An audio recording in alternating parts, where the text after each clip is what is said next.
Back in 2018, I had just moved to a quiet rural town in southern Missouri. I didn't know anyone there except one person. I've always been introverted, and being single in my early 20s in a town where most of the population was retired made it even harder to connect with people. My only friend in town, who I'll call Emily, suggested I meet an older couple she knew. They were in their early 50s and were looking for someone to watch their dogs while they were away. She thought it would be a good opportunity for me to make a little money and maybe feel less isolated. We scheduled a time to meet at their house so I could get familiar with the place and meet the dogs. Their home was a 1970s brick ranch-style house, clearly outdated and in rough shape in certain areas. Peeling paint, worn fixtures, and an overall neglected feel. I didn't mind much. I explored abandoned houses for fun back then, so it didn't bother me. The dogs were friendly and well-behaved, but the couple themselves made me uneasy. They were polite, but whenever I spoke, they avoided eye contact and instead slowly scanned my body, like they were assessing me. During the house tour, they didn't explain anything. They'd just open a door, let me look inside, then close it and move on. They also casually mentioned that they sold firearms out of their home as a side business. That alone didn't bother me, but what did was the number of cameras everywhere outside. In the hallways, living room, kitchen, office, garage, backyard, driveway, even pointed toward the kitchen table. They claimed it was for insurance purposes. It made me uncomfortable, but I convinced myself I was overthinking it. I really wanted some sense of connection in this town, and I needed the money. When the time came for them to leave, I moved in for the week to watch the dogs. I was working remotely at the time, so I set up my workspace in their office. There was a monitor there that displayed the outdoor camera feeds, which actually made me feel safer since the house sat on a decent-sized property backed up to dense woods. The dogs had a doggy door and could go outside any time. The first night was uneventful. The second night, I noticed one of the cameras, the one facing the driveway, went offline. Rural internet was unreliable, so I didn't think too much of it, but I still decided to check.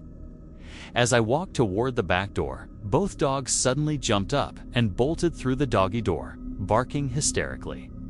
It was around 10 p.m., and my heart dropped. I followed them outside and saw them barking at the same spot along the fence where the yard met the woods. I couldn't see anything, but my imagination started running wild. Eventually, I managed to get them back inside using treats and blocked the doggy door with a heavy wooden chair. It wasn't something the dogs could move. I went to bed uneasy but exhausted. The next morning, I woke up late and immediately noticed the dogs were in tea at the foot of the bed like usual. The house was silent. I called their names, no response. When I checked the backyard, they were already outside. That's when I noticed the chair ID pushed in front of the doggy door was now sitting in the corner of the room. I felt sick. There was no way the dogs could have moved it. I called Emily in a panic and asked her to come over immediately. She arrived about 20 minutes later, and we did a full walkthrough of the house together. Every room, every closet. Everything looked normal. She tried to reassure me, suggesting maybe I hadn't placed the chair as securely as I thought. I wanted to believe her. After she left, I stayed on edge, but pushed through the next few days. That night, after dinner, I sat down in the office and glanced at the camera monitor. All of the cameras were offline. Every single one. My stomach dropped. One camera failing was understandable, but all of them? I texted the couple to let them know and offered to troubleshoot if they wanted. I also mentioned I didn't feel comfortable without the cameras working. No response. Close to midnight, while watching TV, the dog suddenly jumped up again and ran toward the doggy door, barking wildly. I grabbed the kitchen knife I'd started keeping nearby and went to the back door. The yard was quiet. The dogs calmed down and started sniffing along the fence. Then I heard a thump from the other side of the house. I froze. I had to choose investigate the sound or secure the dogs. I got the dogs inside first, blocked the doggy door again. and slowly made my way toward the back room where I'd heard the noise. As soon as I reached the doorway, I felt that unmistakable sense of someone else being there. The air felt wrong, heavy, like silence wasn't empty anymore. I asked out loud, "Who's there?" Nothing. I even called out the couple's names, hoping for some impossible explanation. Silence. Embarrassed to call the police, I locked the back room door and sat in the living room with the dogs, phone in one hand and knife in the other. About 20 minutes later, I received a text from the wife. "Don't worry about the cameras. You're safe." That message made my blood run cold. I hadn't mentioned safety at all. A few moments later, she texted again, asking if she left the door from the garage into the house open and asked me to check. That door was in the back room. I didn't respond. Then she texted again, saying she was worried and needed me to check. As I approached the door, I heard a shuffle from inside the room. My phone lit up with another message. "I see you're up. Can you please check? I forgot about the cameras inside the house." They were watching me. I slowly unlocked the door and opened it just enough to see inside. The room looked empty. Took a few steps in and noticed the door to the garage was open. The garage was pitch black. As I approached, my phone lit up with a notification, briefly illuminating the space. When I saw the outline of an arm pressed flat against the wall beside the garage door. I ran. I slammed the door shut, locked it, grabbed my keys, and bolted out the front door. As I reversed down the driveway, my headlights illuminated the open garage. In the corner, crouched behind a box, was a grown man wearing a jacket, watching. I drove straight to the police station. They searched the house, but found nothing, no forced entry, no one inside. After they left, I lay awake on the couch with the dogs. About 20 minutes later, I received a text from the wife. "Plans changed. We'll be home soon. You can go home now." I grabbed my belongings and left immediately.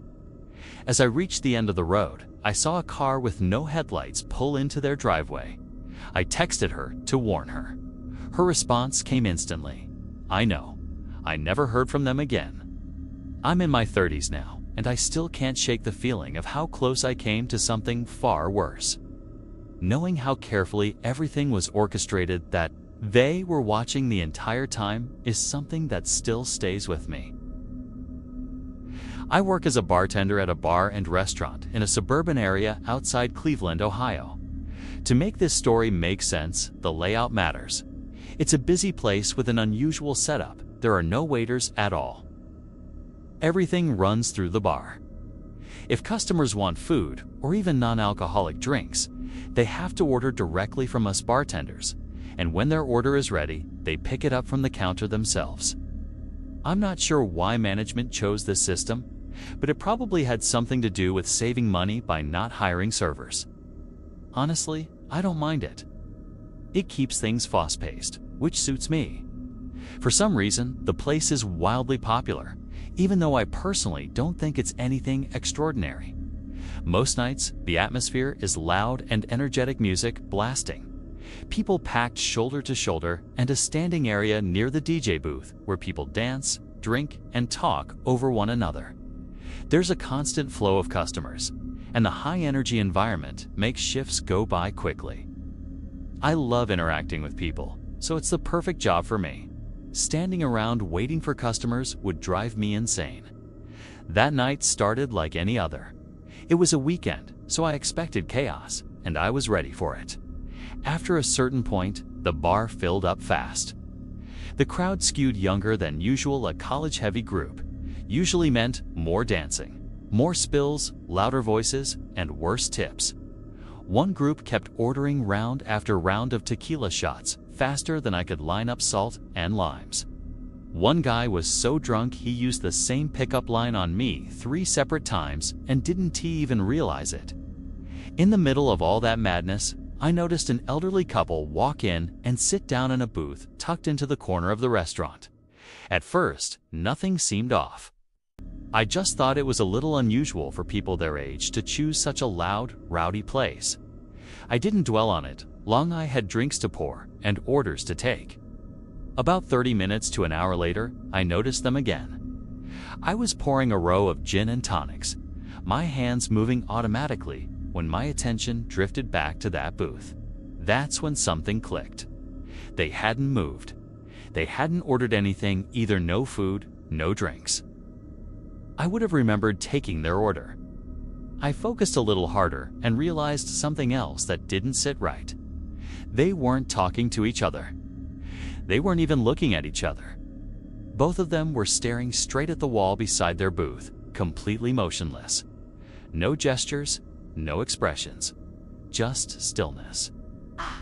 It was strange, but the bar was slammed, and I didn't have time to overthink it. I figured maybe they didn't understand how the place worked. Maybe they were waiting for a server that was never going to come. When things finally slowed down, I decided to check on them myself. I walked over with a polite smile and asked if they wanted anything to eat or drink. Neither of them reacted at first. They continued staring at the wall as if I wasn't even there. Then the man slowly turned his head toward me. The movement was unnaturally slow, like it took effort. When I saw his face fully, a chill ran through me. His skin was pale and deeply wrinkled, and his eyes looked sunk and almost hollow. He didn't speak. He just stared at me and shook his head once, firm, silent. Something about the way he looked at me twisted my stomach. I muttered a response I don't even remember and hurried back to the bar. From that moment on, I had a terrible feeling sitting in my gut. They didn't feel like they belonged to their or anywhere. I avoided looking at that booth for a long time. Eventually, the crowd thinned out a bit and curiosity got the better of me. I glanced over and nearly dropped the glass in my hand.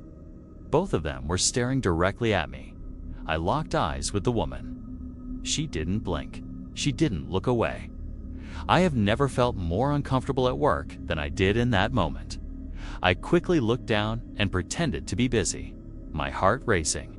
When I dared to glance back again, the booth was empty. I felt immediate relief.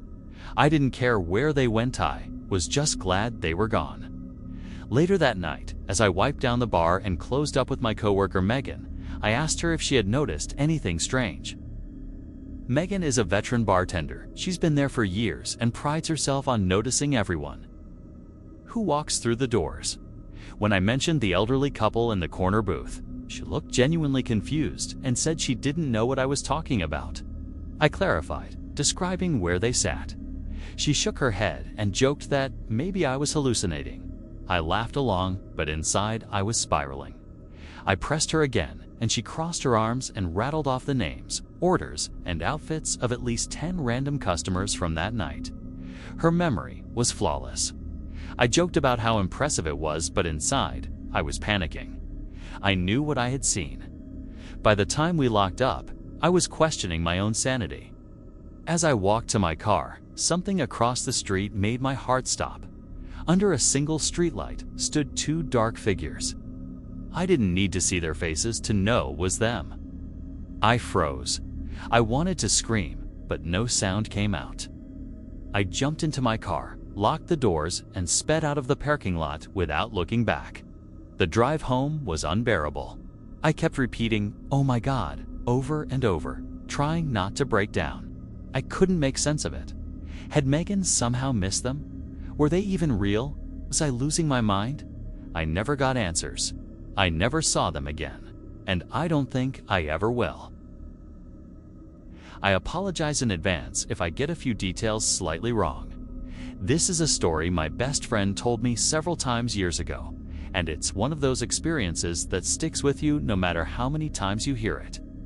Even now, thinking about it still makes my skin crawl. My friend's father worked as a logger, specifically as a feller buncher operator, a massive machine designed to cut down huge trees and slice them into transportable sections. His job required long, exhausting hours, often spent completely alone, deep in isolated forests across northern British Columbia. He wasn't paid by the hour, but by how many trees he cut down, which meant he regularly pushed himself to work 16 to 20 hours a day just to finish jobs faster. Once he and his partner completed their portion of the work, another crew would come in to collect and haul the logs to the mill. About half the time, he worked alone. The rest of the time, he worked alongside a friend named Evan, another saw operator. When they were separated on opposite ends of a job site, they stayed in contact using two-way radios. Several years ago, my friend's dad and Evan were assigned to an extremely remote site high in the mountains. It took the company more than 3 weeks just to cut a road wide enough for their trucks and heavy equipment to reach the area. By the time work finally began, they were operating in one of the most isolated places imaginable. They were about 10 days into the job and making solid progress when something strange started happening. Over the radios, they began hearing faint chatter. At first, it sounded like muffled voices buried beneath static broken fragments that didn't make sense. They tried switching channels, but the voices followed them no matter what frequency they used. Anyone familiar with radios knows how unsettling that is. It shouldn't have been possible. As they pushed farther up the mountain, the voices became clearer. They still couldn't make out full conversations, but the tone of what they heard felt wrong. Casual, almost relaxed, but deeply unsettling. Around the same time, they began noticing signs that other people had been in the area. Empty containers, boot prints in the dirt, and small makeshift campsites scattered throughout the woods. That alone was alarming. This location was so remote, it was nearly inaccessible. No one should have been there. One day, Evan found a tent hidden just off a narrow trail and radioed my friend Dad to come take a look.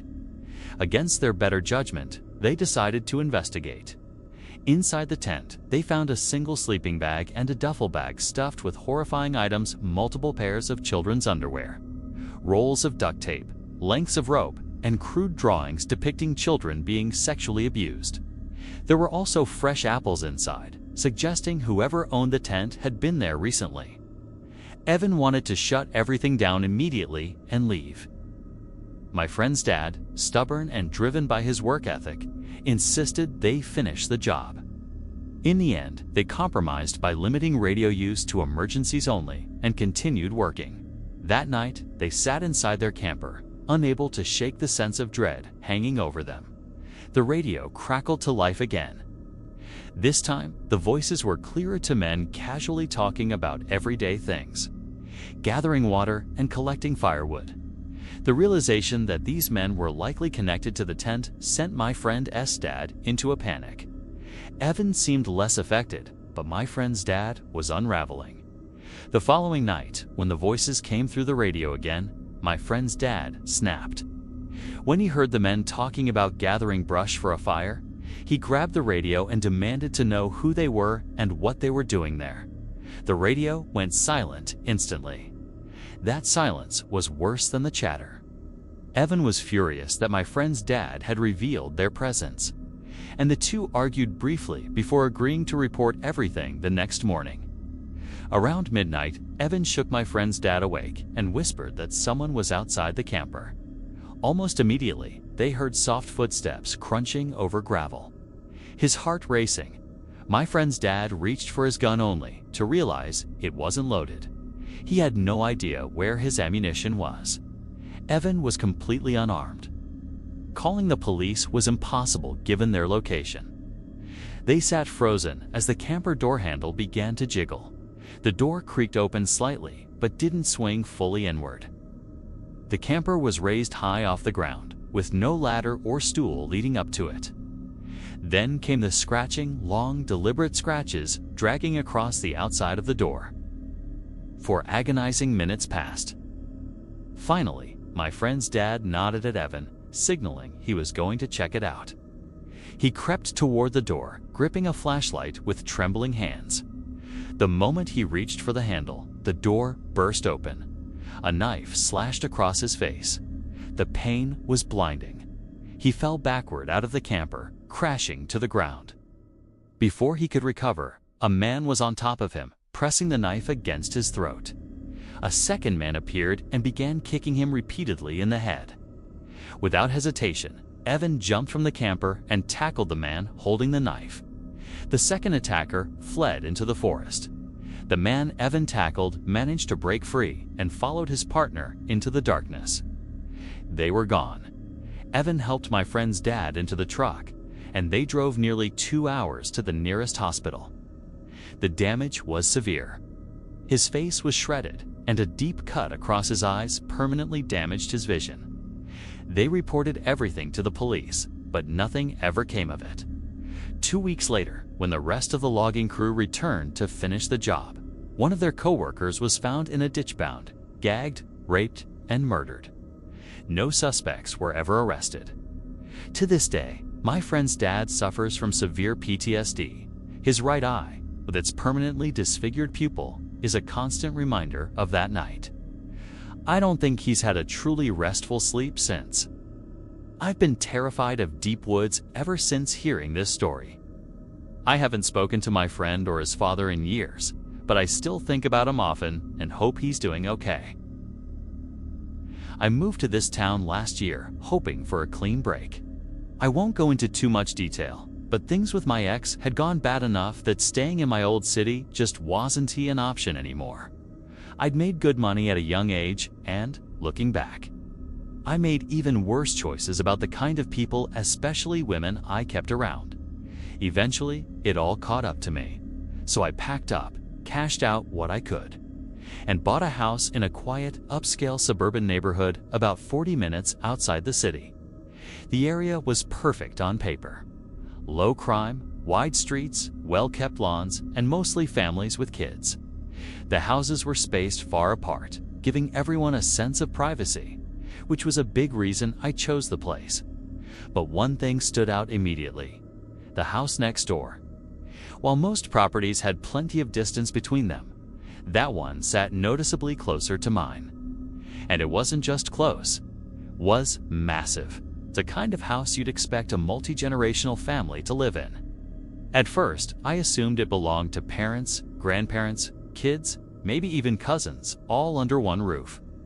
That assumption couldn't have been more wrong. I didn't want to start off on the wrong foot, so over my first few days there, I made an effort to introduce myself to the neighbors. Everyone I met was polite, friendly, and clearly successful. Most were parents of young kids, which made me feel slightly out of place as a single guy in my late 20s. But that was more my insecurity than anything else.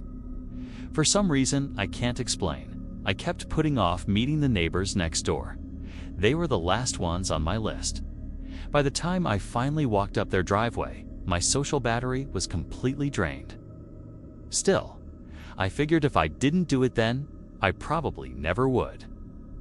When the door opened, I was surprised. Instead of a middle-aged homeowner, a young guy stood there, maybe even younger than me. He had a mullet, casual clothes, and an easy smile. It completely threw me off for a second. I introduced myself, gave the whole just moved in next door speech, and before I could even finish, he cut me off with a grin and said something like, "Wow, someone born in the same decade as me. That's rare around here." I laughed and admitted I'd been feeling a little out of place among all the families. He told me not to worry, said most people in the neighborhood kept to themselves anyway. His name was Lucas, and he suggested I stop by for a drink sometime. Half joking, I said, "Why not now?" I expected him to laugh and invite me in, but instead, he glanced over his shoulder into the house like he was checking something. Then he turned back and said he couldn't. He was busy working. When I asked what he did, his smile faded just a bit. After an awkward pause, he laughed it off and said, "Finance," without offering any details. It struck me as odd, but I didn't push. I asked if he had roommates, and he casually told me he lived there alone. That floored me. The place was enormous. We chatted a few more minutes. He gave me his number, and then he went back inside. I remember walking home feeling relieved that someone my age lived next door, but also unsettled. Something about him meant that house just didn't sit right. Over the next few weeks, nothing happened. I texted Lucas a couple times trying to hang out, but he always claimed he was busy. Eventually, I stopped trying. What really bothered me was that I never saw anyone come or go from his house. No visitors, no deliveries, no parties, no dates. His car was always parked outside, but I never once saw him leave. It was like the house existed in a vacuum. I work from home, and my office is on the 3rd floor, which gives me a clear view of his property. I know it sounds creepy, but his house was right in my line of sight. I couldn't help but notice how empty it always was. Then one night specifically, a Wednesday, I woke up around 2 a.m. to loud music. I sleep with my windows open, so it jolted me awake. At first, I thought I was dreaming, but when I looked out the window, I saw at least 7 cars parked in Lucas's driveway. He was throwing a party. The music was insanely loud for a weeknight. I'm not someone who complains about noise, but this was excessive. I threw on a hoodie and walked over, planning to ask him to turn it down. From outside, it sounded like a full-blown party. I knocked. No answer. I knocked again, harder. Still nothing. I reached for the door handle, expecting it to be locked. It wasn't. Inside, the foyer was lined with shoes, at least 10 pairs. But the house was completely empty. No people, no drinks, no movement. I walked further in, confused, until I realized something chilling. The sound wasn't music. It was a recording. Laughter, shouting, glasses clinking. A fake party playing over speakers. My stomach dropped. The cars, the shoes there, had to be people there. I moved quietly through the house until I noticed a door slightly ajar leading to the basement. I don't know how I knew, but I knew whatever this was, it was down there. The basement stairs were dark, except for a faint light deeper inside. As I crept closer, I heard another sound beneath the recording, heavy, rhythmic, mechanical noise. Through a cracked door, I saw 3 older men wearing heavy work clothes, thick gloves, goggles, and boots. They were staring at something I couldn't see. Then I smelled bleach or some kind of industrial cleaner. That's when panic hit. I turned to leave, but suddenly the light behind me dimmed. The door had closed. I ran. I sprinted up the stairs, through the house, and out the front door. I didn't go straight home. I jumped my fence, slipped in through my side entrance, and locked everything behind me. From my dark office upstairs, I watched. A few minutes later, the front door of Lucas's house flew open. About 8 men rushed out, scanning the street, the yard, everything. Lucas wasn't with them. They argued briefly. One even shoved another. Then they all went back inside. The music stopped.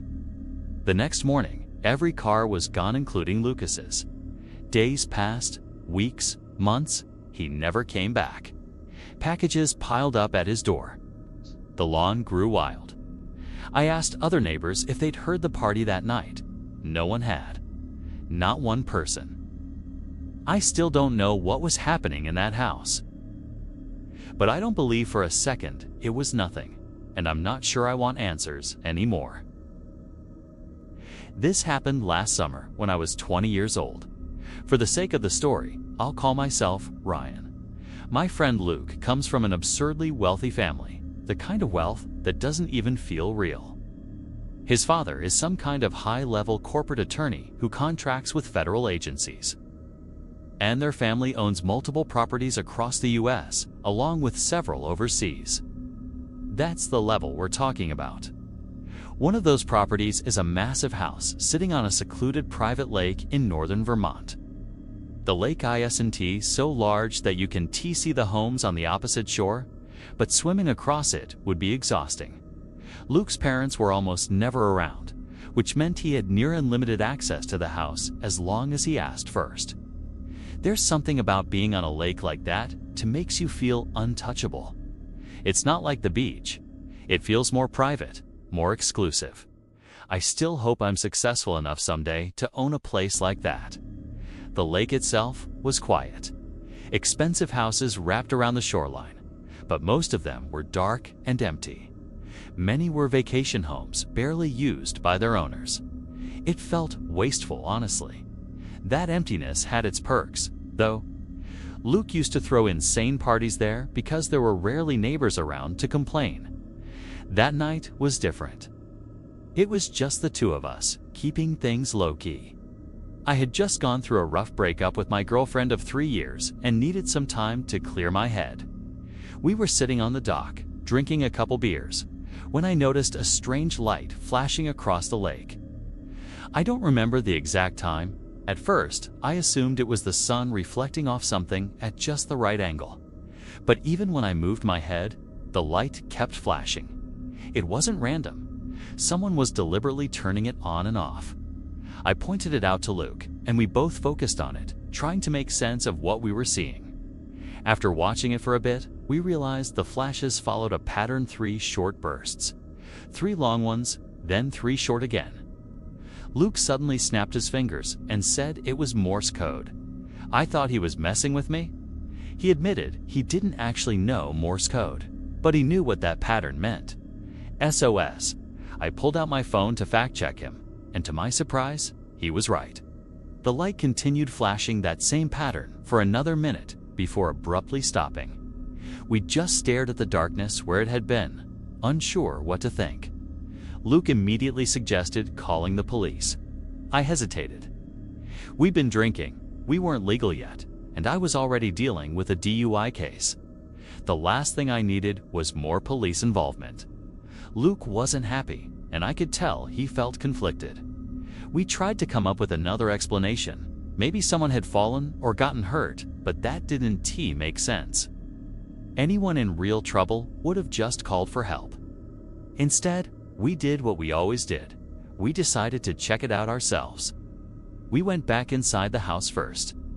Luke's older brother kept a collection of switchblades in his room. He was kind of an odd guy, so we grabbed a couple for peace of mind. Luke offered to drive around the lake, but I shut that idea down immediately, for obvious reasons. He joked about it, and I laughed it off. That left only one option.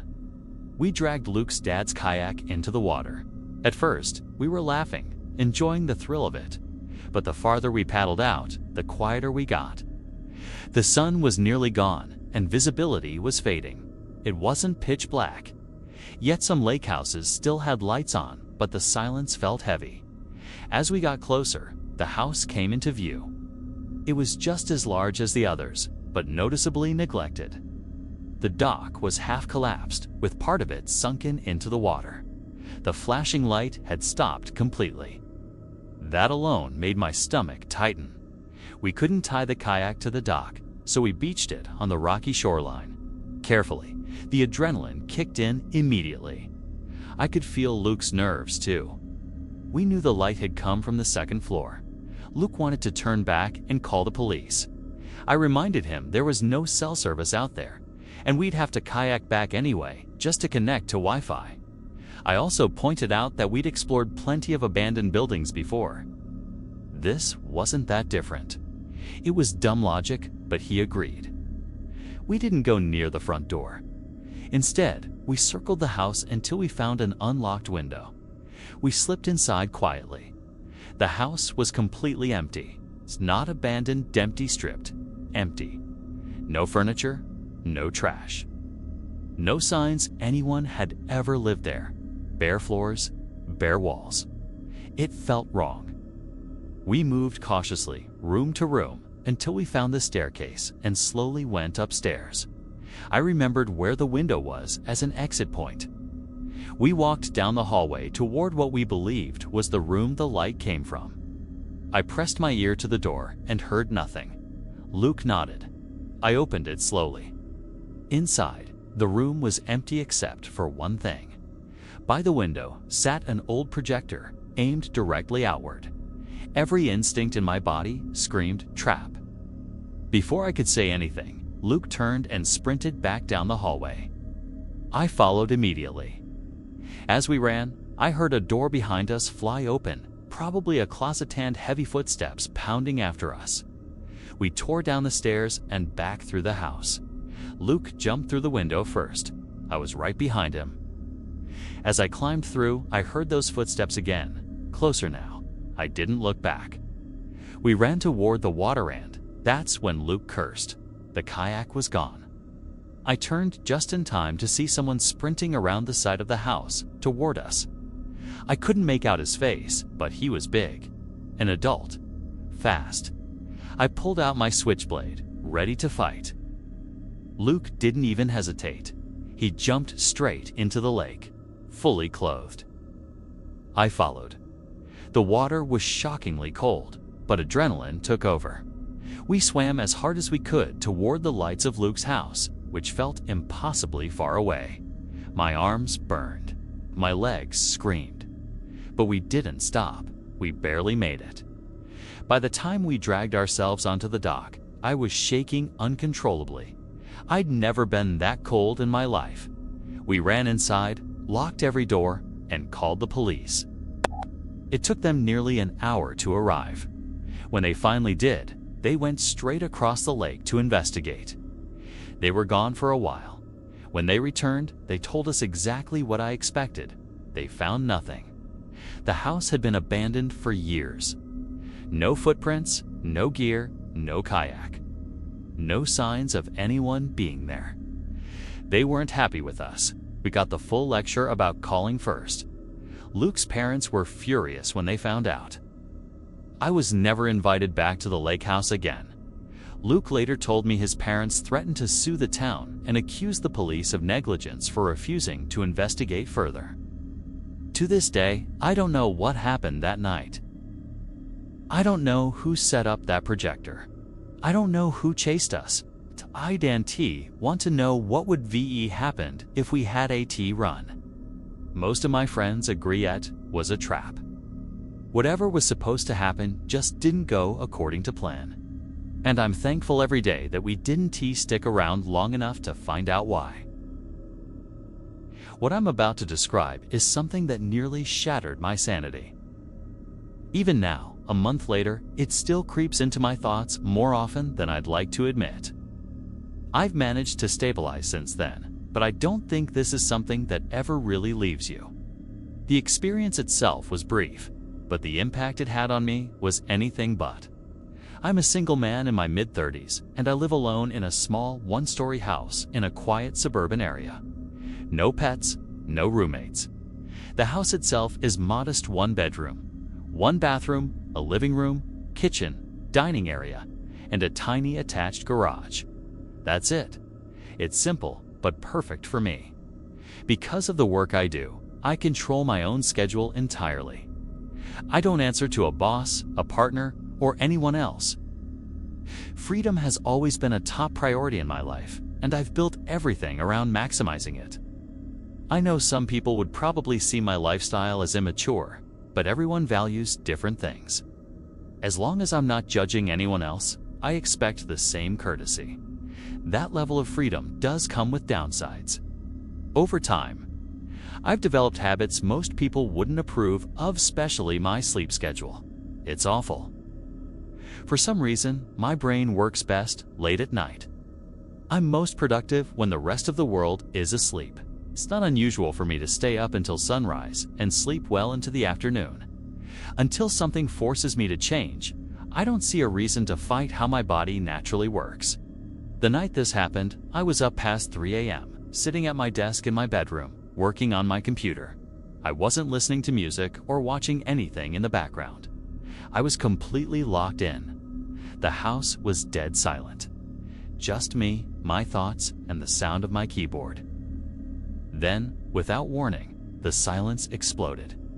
I heard footsteps pounding down the hallway toward my bedroom, followed immediately by 3 or 4 violent bangs on my bedroom door. Not light knocks, these were deafening, aggressive blows, like the kind you'd expect from police trying to force entry. I launched out of my chair so fast I smashed my knee into the desk and sent my monitor crashing sideways. The shock alone was overwhelming. Being alone in your house at 3 in the morning, wrapped in silence, and then having it shattered like that's indescribable. It was, without question, the most terrifying moment of my life. After jumping up, I froze completely. My eyes were locked on the door. I was waiting for the inevitable, for it to burst open and for someone to come rushing into my room. I imagined having to fight a stranger in total darkness, fueled only by panic. But nothing happened. No more banging. No footsteps retreating. Nothing at all. It was as if the entire thing had never occurred. I don't know how long I stood there, unable to move. My body simply wouldn't respond. It felt like sleep paralysis, except I hadn't been asleep. And then I heard it again, footsteps, this time quickly moving away down the hallway. That sound snapped something loose in my brain. Without thinking, I grabbed an empty beer bottle from my desk, yanked the door open, and charged into the hallway, screaming at the top of my lungs. I wasn't trying to be quiet. I wanted adrenaline. I wanted to scare whoever was in my house as much as they had scared me. I ran through every room, shouting like a madman, but there was no one there. My house isn't big. There aren't many places to hide. I checked every room, every corner, nothing. All the doors were locked. All the windows were locked. That realization drained whatever confidence I'd summoned. Fear rushed back in full force. I ran back into my bedroom, locked the door, and called the police. While I waited for them to arrive, I sat in complete silence, listening for any sign of movement. I heard nothing. When the officers arrived, we searched the house together. They found nothing. One of them suggested that whoever had been there must have already left. I told him that was impossibly, everything had been locked. He said I probably missed something. It took every ounce of restraint I had not to snap at him. I know my house. I know it was secure. That left only one alternative, that I had imagined it. But I know I didn't. For the next week, I was a psychological wreck. I couldn't sleep. I barely ate. I've struggled to focus on work.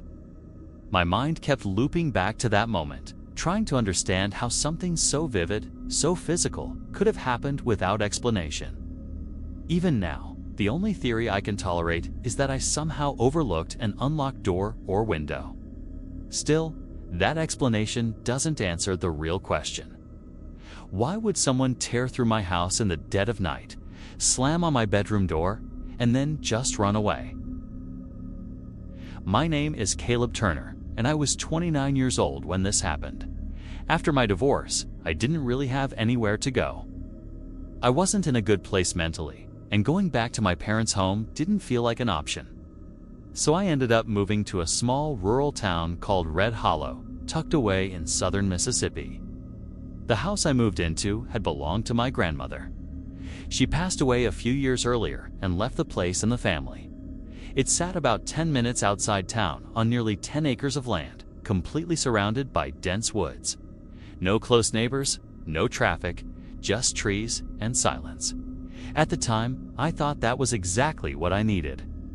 The house itself was old, real old, the kind of place where the wooden floors creaked with every step and the doors never closed quite right. No matter how high I turned the thermostat, the place always felt cold, like it never fully warmed up. Still, it was free, and I didn't have many options. The first few nights were uneventful. I unpacked boxes, cleaned what I could, and spent my evenings sitting on the front porch with a beer, listening to the wind move through the trees and the occasional owl calling in the distance. It was quiet in a way that felt calming at first. The first strange thing happened on the 7th night. I had just gone to bed around midnight and was drifting off when I heard whistling outside. It wasn't a tune I recognized, just a slow, broken melody, completely off-key. It sounded like someone walking through the woods behind the house, casually whistling to themselves. It unsettled me, but I brushed it off as maybe a hunter or a drunk neighbor passing through the area. The next night, it happened again. Same time, same tune. But this time, it sounded closer. I got out of bed, flipped on the porch light, and looked outside. Nothing. I grabbed a flashlight and walked around the yard, scanning the tree line. There were no footprints, no rustling sounds, nothing, just the whistling fading deeper into the woods, as if whoever it was had slowly walked away. After that, it became routine. Every night, right around 1:15 a.m., the whistling would start, Sometimes 1:14, sometimes 1:18, but always right around that time. It never changed. The consistency bothered me more than anything else. I started wondering if someone was deliberately messing with me, someone who knew I was living out there alone. A few days later, I called the local sheriff's office. An older deputy, someone I'll call Deputy Miller, came out to take my statement. He'd clearly been in law enforcement for decades. When I described the whistling, his expression changed. It got very quiet, almost word for word, that my grandmother had called them about the same thing years ago. Someone whistling late at night around the property, always in the spring. They never found anyone back then, and he assumed she was just getting older and more paranoid. Hearing that shook me. I had no idea she'd dealt with this too. Deputy Miller told me to keep the doors locked and avoid going outside after dark. I took that advice seriously. I checked every window, locked every door, and even wedged chairs under the door handles some nights. But the whistling kept getting closer. One night, I heard it right behind the shed. Another night, it came from near the porch. Then one night, it was right outside the front door, 3 long whistles, followed by silence. The next night was worse. The sound came from under the floorboards. It was muffled, like someone was whistling from the crawlspace beneath the house, the sound traveling up through the vents. I didn't sleep at all that night. The next day, I went up into the attic and started digging through old boxes. That's when I found my grandmother's journals. She had written about the whistling. She said it happened every spring for over 10 years. She believed someone was watching the house. After my grandfather died, she used to sit up at night with a rifle by the front door. She wrote that the whistling only ever happened when she was living alone. I called Deputy Miller again. He came back, read the journal, and looked visibly unsettled. All he said was, "Don't open the door for anyone you don't recognize." That night, I stayed awake. I sat on the couch with a shotgun across my lap, a gun I barely knew how to use. At 1:17 a.m., the whistling started again. But this time, it wasn't outside. It came from the hallway inside the house. I froze. The hallway light was off. The whistling moved closer, step by step. I stood up, aimed the shotgun, and shouted, "Who's there?" The whistling stopped instantly. I flipped the hallway light on. There was no one there. After that, things went quiet for 2 days. No sounds, no movement. I thought maybe it was finally over. On the third night, I went to bed just after midnight and left the hallway light on. At exactly 1:15 a.m., I woke up to a new sound knocking. Slow, deliberate knocks. 3 of them. They came from inside the house, from the back door. Then silence. A minute later, I heard the floorboards creak in the hallway. Someone was walking. The hallway lights suddenly went out. I stepped into the doorway with the shotgun and saw a figure at the end of the hall. A person dressed in black, pale-faced, standing completely still, staring at me. I yelled, "Don't move." My hands were shaking so badly I could barely hold the gun. The figure slowly turned like they were about to run. They took off down the hall and burst out the front door. I chased after them and fired a shot into the darkness, not into the air, but straight ahead. I screamed for them not to come back. I locked up the house, got in my truck, and drove into town. I slept in my vehicle that night. The next morning, Deputy Miller came out again. The front door was unlocked. Nothing was stolen. Nothing broken. That meant whoever it was had a key. Off the record, he told me it might be best to leave. Someone out there clearly didn't want anyone living in that house. I changed the locks that same day. Then I left town and stayed with my parents out of state. Eventually, my father sold the house.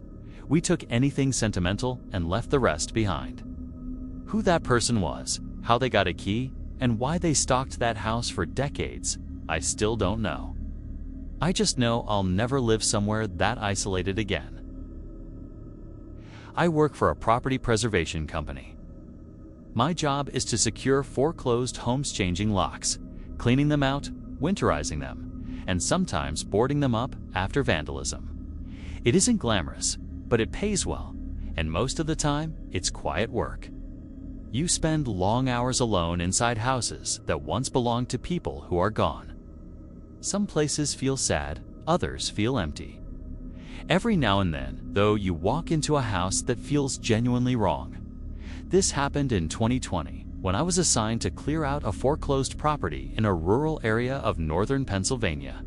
The town itself felt like it was slowly dying. One gas station, several abandoned storefronts, cracked roads overtaken by weeds. The house sat off a dirt road, surrounded by thick brush and woods on 3 sides. There were no neighboring homes near but just trees and silence. According to the file, the property had been foreclosed after the owner, an elderly woman, passed away. No relatives had come forward to claim it, and the utilities had been shut off for over a year. My task was simple: catalog what was left, empty the house, and secure it for winter. I arrived late Monday morning with a small box truck and my equipment. From the outside, the house looked intact. Our windows were shut, the roof was fine, and the door was locked. Vines and weeds had crawled up the porch, but otherwise it looked untouched. I had to force the front door open because it had swollen in the frame, but once inside, everything seemed normal. Dusty furniture, stale air, the quiet heaviness you expect in an abandoned home. That's when my work phone rang. It startled me because I'd already checked for signal and had none. The caller ID showed no number, just unknown. I answered, and there was nothing. No voice, just a low crackling sound, like static. I said hello twice and then hung up, assuming it was a glitch. I got to work, starting with photographs of every room. The living room was cluttered with heavy furniture, lace curtains, porcelain figurines, and framed paintings. It reminded me of my grandmother's house. The hallway smelled strange, not rotten, but damp, dusty, with a faint metallic edge. There were 3 bedrooms. One was almost completely empty, except for a sagging mattress on the floor. Another had clearly been used as a sewing room, with thread spools scattered everywhere and a dusty machine on a desk. In that room, I noticed a corkboard mounted on the wall. It was covered in newspaper clippings, obituaries, dozens of them, carefully cut out and pinned. All local names, none I recognized. I took photos and moved on. In the master bedroom, I stopped short. On the nightstand sat an old rotary phone, yellowed with age, with a long coiled cord. The kind of phone that hadn't been used in decades. It struck me as odd because the utilities had been shut off long ago. That phone should never ring again. When I stepped into the bathroom, my phone rang a second time. Again, unknown caller. I hesitated, then answered while standing in the hallway. At first, there was nothing. Then, after several seconds, I heard a whisper. It was so quiet, I almost missed it. "Don't answer the phone in the bedroom." The line went dead. I stood there, frozen, my heart pounding. The house was completely silent. I checked the windows. All were closed. There was no sign anyone else was there. My first instinct was to assume it was a prank, maybe another crew member messing with me, but no one else knew I was on site yet, and I still had no signal. My phone briefly flickered between one bar and none at all. I tried calling my supervisor, but the call wouldn't go through. I decided to finish the job as quickly as possible. I started boxing up items in the living room, books, figurines, dusty glassware, but the entire time I felt like I was being watched. I kept glancing down the hallway. Then I heard ringing. It's not my phone. The rotary phone in the bedroom. The sound echoed through the house's sharp mechanical ring that didn't make sense. That phone had no service. I walked slowly down the hallway, my phone clenched in my hand. The ringing continued. When I reached the doorway, I saw the receiver trembling slightly on the nightstand with each ring. There was no way I was answering that phone. Eventually, the ringing stopped. I backed out of the room. I wanted to leave immediately, but part of my job was to secure the property, and I still had to inspect the basement. I almost walked out anyway, but but something pride, stubbornness, denial made me continue. The basement entrance was in the kitchen. I opened the door and went down carefully, flashlight in hand. The air smelled like mold and rust. Shelves lined the walls, holding old paint cans and broken furniture. In the back corner, there was a small table. On it sat a cordless phone, newer than the rotary one covered in dust. Next to it was a stack of yellowed notebooks. I picked one up and flipped through it. Each page listed a name, a date, and a short note. Eleanor T., March 6, 2019. Rang twice. Didn't answer. Victor R., August 14, 2019. Picked up. Warned him. There were dozens of entries like that. T. Dropped the notebook. Suddenly, the basement felt too small, too dark. I became terrified that I wasn't alone down there, that something was watching me from the shadows. I ran up the stairs, heart pounding, looking over my shoulder the entire time. I didn't finish the job. Kay drove straight back to the office and submitted my report. I didn't tell them everything, just that the property felt unsafe and possibly interfered with. They reassigned the job to another crew. 2 days later, I got a text from a coworker named Ryan who had gone out to finish it. I hadn't warned him about what happened. His message said, "The phone in the bedroom with no service rang while I was there." What the hell? I called him immediately. He told me he hadn't answered it because it scared him too much. The next day, he quit without notice and never returned to work. He isn't dead. I eventually found him on social media, but we never spoke again. My supervisor later contacted the police to check for squatters. They found no one. Everything about that house, the isolation, the phones, the calls to my cell, the voice on the line, the notebooks felt unreal, like I had walked into an actual horror movie. I still don't know what it was. Either an extremely elaborate prank or something much worse. When I was 10 years old, my family moved into a larger house after my mother remarried. We needed more space, and the new place seemed perfect at first. It was newer than our old house, located in a quiet suburban neighborhood surrounded by tall trees. I remember thinking I was supposed to be happy there. For the first few days, everything felt normal, but it didn't take long before the house started to feel wrong. My bedroom was at the very end of the hallway. It had 2 large windows that faced the backyard and a deep closet that was bigger than the one I had before. I liked the room initially, until the first night I slept there. I woke up around midnight to the sound of something moving inside my closet. It wasn't loud, just a soft, shuffling noise, like clothes brushing against each other.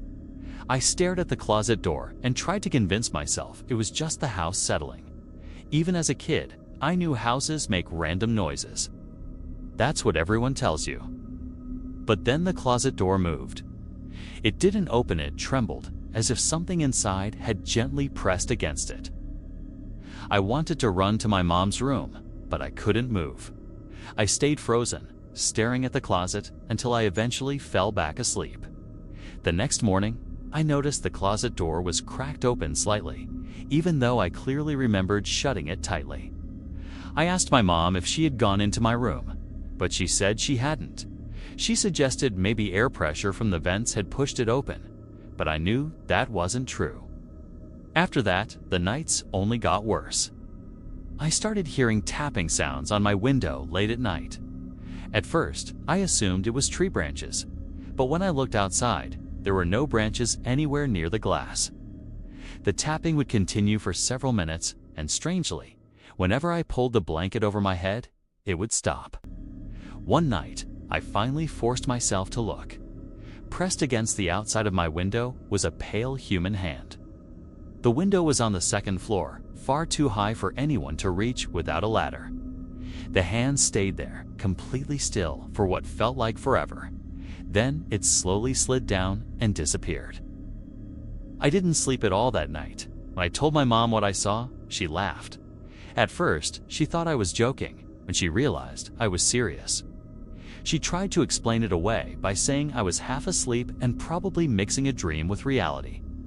My stepfather didn't believe me either. He accused me of making it up for attention and laughed it off. But I noticed something after that. He started leaving the hallway light on at night. That told me more than his words ever did. About a month later, my 4-year-old brother began talking about someone he called the White Lady. He said she would come into his room and sit on his bed. My mom dismissed it as imagination. Then one night, I heard him screaming. I ran into his room and found him curled up under his blanket, sobbing. When he finally calmed down, he told me the White Lady had been standing by his door just staring at him. He said her eyes were completely black. I believed him immediately because of what I had already seen at my window. After that, I started sleeping with my blanket pulled over my head every night. It didn't stop the dreams. I began dreaming about the White Lady too. In my dreams, she stood in the corner of my room and whispered my name. Her voice sounded dry and brittle, like dead leaves scraping together. Sometimes I would wake up and still hear it faintly, lingering in the room. One night, I woke up and saw her standing at the foot of my bed. She was taller than any person I'd ever seen, her head nearly touching the ceiling. She wore a long white dress that moved even though the air was completely still. Her hair was black, thin and stringy, and her skin was pale like chalk. Her eyes were empty solid black holes. I tried to scream, but no sound came out. I squeezed my eyes shut, and when I opened them again, she was gone. My closet door, however, was wide open. After that night, I refused to go near my closet. I begged my mom to let me sleep in her room, but she said I needed to learn how to be brave. I think she was scared too and didn't want to admit it. The worst night of all happened during a violent storm. Rain hammered the house and the wind howled loudly outside. I woke up to the sound of my window creaking. When I looked over, I saw it slowly sliding open, even though it had been locked. I watched in horror as the lock turned by itself. The window opened completely, and the White Lady came inside. She didn't walk, she floated. Her feet never touched the floor. She drifted toward my bed and leaned down until her face was inches from mine. I could feel her cold breath against my skin. She whispered my name again, and this time I screamed as loud as I could. My mom and stepfather rushed into the room, flipping on the lights, but the window was closed and locked, and there was no one else there. They scolded me for scaring everyone, but I could see fear on their faces. What's strange is that I clearly remember what happened between seeing her floating toward me and screaming. It's like my mind went blank for a moment. That's why they believed it was just a night terror. My mom even took me to therapy for a while because they were worried. We lived in that house for 3 more years, and I never got used to it. My brother eventually stopped talking about the White Lady, but I don't think it was because she stopped coming. I think he was just too scared. Sometimes I would hear him crying at night, whispering, "Go away." Even now, as an adult, storms still make me uneasy. I find myself glancing at dark corners of rooms, making sure nothing tall is standing there. I might be willing to believe it was all just night terrors. I hadn't seen that hand on my window before my brother ever mentioned the White Lady. Some experiences don't have explanations, they just stay with you. This happened in early December, 2 years ago, when I drove up into the mountains to visit an old friend I hadn't seen in years. For the sake of this story, I'll call him Daniel, and my name is Mark. Daniel and I had been close friends since middle school. After we graduated, though, life took us in completely different directions. I stayed in Chicago for work, while he moved with his family to a small, isolated mountain town called Pinecrest Ridge, somewhere deep in the northern Rockies. There was no falling out between us. We just slowly stopped keeping up with each other's lives. So when he suddenly reached out and invited me to stay for a weekend, it stirred up a lot of nostalgia. He told me winter was the best time to visit, that the snow made the place feel peaceful and rustic.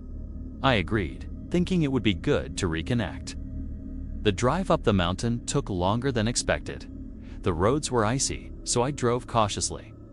There were barely any other cars around, and by about 4 p.m., the sun was already setting. By the time I reached Pinecrest Ridge, it was completely dark. Daniel lived in an old wooden house built into the side of the mountain. A few other houses were scattered nearby, but they were far apart. It was the kind of place people lived if they wanted to be left alone. When I pulled into the driveway and Daniel stepped outside to greet me, the first thing I noticed was that something felt off. I hadn't seen him in years, so at first I assumed it was just time-changing people. But the way he spoke was different, slower, with long pauses, like he kept losing his train of thought. He helped me carry my bag inside. The house was warm, but strangely empty. There wasn't much furniture, just a couch, a small table, a couple of chairs, and some antique-looking decorations on the walls. He told me I could sleep on the couch since it folded out into a bed. Across from the couch was a long hallway that led to a bathroom and 2 guest rooms. Daniel explained that the house used to belong to his grandparents, who had passed away recently, and that he lived there alone now. The hallway had no light at the far end, and all the doors were open. From the couch, it looked like a long black tunnel stretching into the back of the house. I couldn't explain why, but it made me uncomfortable. That first night, we talked about old memories, but the conversation felt forced. Daniel barely made eye contact and kept glancing toward the hallway. Eventually, he went upstairs to his bedroom, and I set up the couch. I left a small light on near the hallway because the darkness bothered me. I felt silly for it, but I couldn't shake the feeling. Around 2 a.m., I woke up to loud footsteps upstairs. It sounded like someone sprinting back and forth across the floor above me, stopping suddenly, then running again. It lasted about 20 seconds before going completely silent. I lay there, waiting to hear a door open or close, but nothing happened. Eventually, I fell back asleep, deeply unsettled. The next day was worse. Daniel barely spoke. He hardly ate, and when I asked if he was okay, he just nodded without answering. I counted him walking down that hallway at least 5 times throughout the day. I assumed he was using the bathroom, even though I never heard it flush. The entire atmosphere felt wrong. That night, a snowstorm rolled in. Wind slammed against the house, making the walls tremble slightly. I actually liked the feeling of being snowed in. It felt cozy in theory. I stayed up on my phone for a while before falling asleep. Again, around 2 a.m., I woke up. This time I heard soft scraping sounds coming from the hallway. It sounded like something dragging across the wooden floor. Then it stopped. A moment later, something tapped the wall behind me, like someone flicking it with their finger. I turned toward the hallway. I hadn't left the light on that night, so it was completely dark. I didn't get up. I just rolled over and told myself it was an old house making noise. The third night was the worst.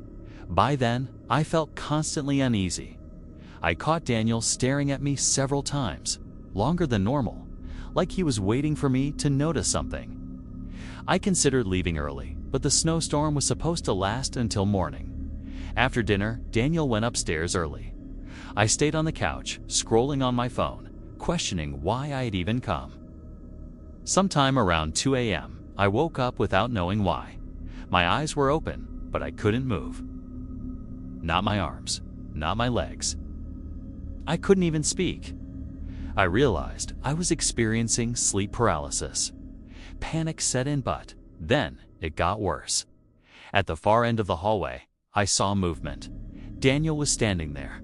His face was completely hidden in the darkness. His arms hung at his sides, and he stood perfectly still, like he'd been watching me for a long time. I tried to call out to him, but nothing came out. I couldn't move. I couldn't even feel myself breathing. After what felt like a full minute, he slowly turned and walked into the guest room at the end of the hall. Then my body unlocked. I sat up, shaking and drenched in sweat. I told myself it had to be a hallucination. Sleep paralysis can do that. Still, something felt deeply wrong. I whispered his name. No response. Against every instinct I had, I walked down the hallway and looked into the guest room. The room was empty except for a figure standing in the corner by the window, facing outside. I couldn't tell who it was. I backed away and ran upstairs to Daniel's bedroom. He was asleep. I shook him awake, and he looked annoyed and confused. When I told him what I saw, he refused to go downstairs. He wouldn't even look toward the hallway. I asked him directly who was in the house. He just shrugged. That was it for me. I packed my bag, constantly glancing toward the hallway, and ran outside. The freezing air felt like relief. As I drove away, I looked back one last time. In the window of the guest room at the end of the hall, I saw a silhouette standing there. That was the last time I ever went to Daniel's house. After that weekend, he stopped responding to messages. When I threatened to call for a wellness check, he replied with just 2 words, "I'm fine." He never replied again. That wasn't the same person I grew up with. Whatever happened to Iman, whoever was living in that house, I want no part of it. But I'd be lying if I said it doesn't still terrify me.